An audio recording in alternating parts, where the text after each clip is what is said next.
আর সরকারের সাফল্য ব্যর্থতা নিয়ে কথা শুরু হয়েছে, এটা খুবই ইতিবাচক দিক।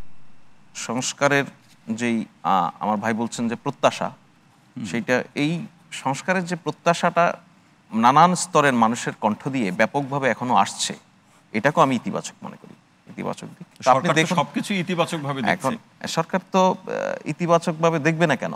উনি যেটা বলছে মানে গঠনমূলক বলছে, তো অসুবিধা কি? এটা তো হাসিনার সরকার না যে সবকিছু মানে ডিনাই করে দিবে। এটা তো সেই প্রবণতা দেখালে চলবে। কিন্তু আবার বলছে কিন্তু পরিবর্তন দেখছে না।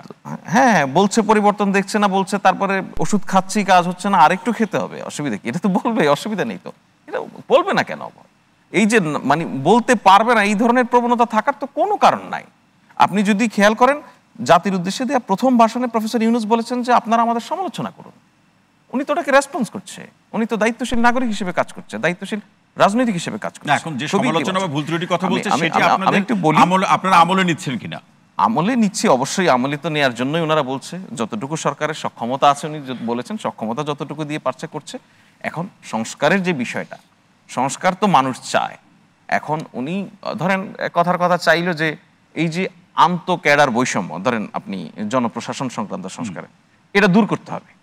এটা বলে ফেলার মধ্যে দিয়ে একটা দাবি উত্থাপিত হয়, এবং বলে ফেলাটা মানে খুব যদি আমি ন্যারোভাবে বলি যে সহজও, কিন্তু এই প্রক্রিয়াটা কি হবে সেটা একটা সাজেশন দরকার আছে। তো সেই জন্যই তো সংস্কার কমিশনগুলি গঠন করা হয়েছে। সেই সংস্কার কমিশনগুলি একে একে 6টি সংস্কার কমিশন তাদের প্রতিবেদন দিয়েছে। ইতিমধ্যে জাতীয় ঐক্যমত্য কমিশনও গঠন হয়েছে। সেই জাতীয় ঐক্যমত্য কমিশন রাজনৈতিক দলগুলির সঙ্গে বসবে এই সংস্কার প্রস্তাবগুলি নিয়ে।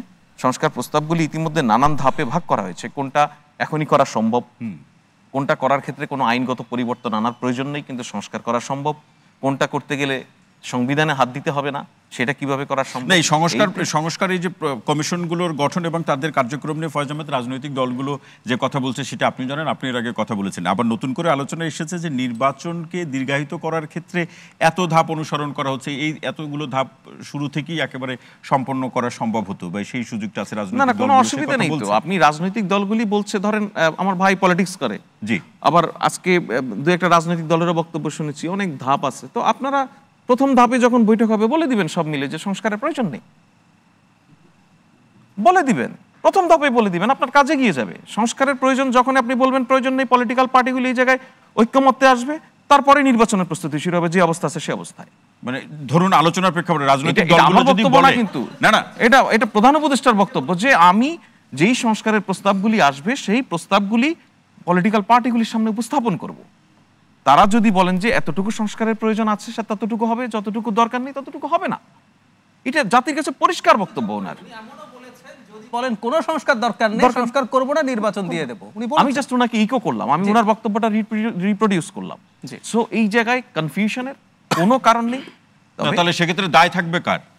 এই যে সংস্কার যদি সেরকম হয়, আমি বলছি পলিটিক্যাল পার্টিগুলি সিদ্ধান্ত নিবে ঐক্যমত্যের ভিত্তিতে, সেই ঐক্যমত্যের দায় থাকবে। আচ্ছা, দায় তো আপনাকে নিতে হবে। আপনারা যদি সবাই মিলে, আমরা এই টেবিলে যে কজন বসে আছি সবাই যদি একটা সিদ্ধান্তে উপনীত হতে পারি, সেই সিদ্ধান্তের দায় তো আমাদেরকে নিয়েই সেই সিদ্ধান্তে আসতে হবে। এখন আপনি নাগরিকের স্পিরিটের কথা বলছেন, আপনি এখানে 17 বছরে যেই জঞ্জাল তৈরি হয়েছে শুধু তো তা না। সংস্কার মানে কিন্তু আপনার বাংলাদেশ রাষ্ট্রের জন্মের পর থেকে যে সমস্ত জিনিসগুলিকে নন ফাংশনাল করে রাখার ব্যবস্থা হয়েছে, ধরুন একটা সিম্পল বললাম, ন্যায়পাল আমাদের সংবিধানে আছে, কোনো সময় কি গঠিত হয়েছে সেটা? ন্যায়পালটা কিভাবে করা যায়, সংবিধানে যেটা বাধ্যবাধকতা আছে সেটা হয়নি কখনো।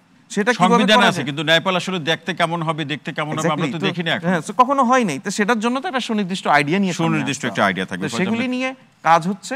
একটা ধরনের আমরা তাড়াহুড়ো যেমন মানুষের মধ্যে দেখি, আবার মানুষের মধ্যে এটাও দেখি যে সংস্কারগুলি খুব জরুরি, এগুলি করাও দরকার। সুতরাং সিদ্ধান্তগুলি এই সরকারের না। এই জায়গায় আপনি নির্বাচন বিলম্বিত হওয়ার যে কথাটা বলছেন, আমি একই সঙ্গে বলে দিই আপনাকে, রাজনৈতিক দলগুলো বলছে। হ্যাঁ, আপনি আপনার বক্তব্যটা আপনি রাজনৈতিক দলগুলিরই বলছেন।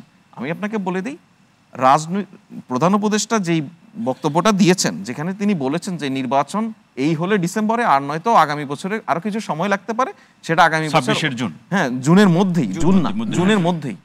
তো আমার মনে হয় এখন নির্বাচনটা ঠিক কখন হবে এই সিদ্ধান্তটা পলিটিক্যাল পার্টিগুলির, সরকারের না। কি হলে কখন এটা উনি বলে দিয়েছে। রাজনৈতিক দলগুলি সিদ্ধান্তে আসতে হবে যে আমরা এই জিনিস চাই, এটা দিয়ে এখন সম্ভব, আমরা এই জিনিস চাই না, দরকার নেই, হবে না।